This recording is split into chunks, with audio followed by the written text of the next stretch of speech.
What's up guys? Welcome back to my YouTube channel. 2018 model Honda CBR650F. This machine is the last updated version of the F series. Now we can get only the R series in India. The F series is discontinued.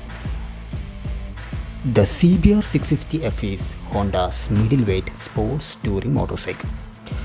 It uses a 649cc inline 4-cylinder engine that produces maximum power of 90 bhp at 11,000 rpm and peak torque of 60.5 Nm at 8,500 rpm, and it's mated to a 6-speed gearbox.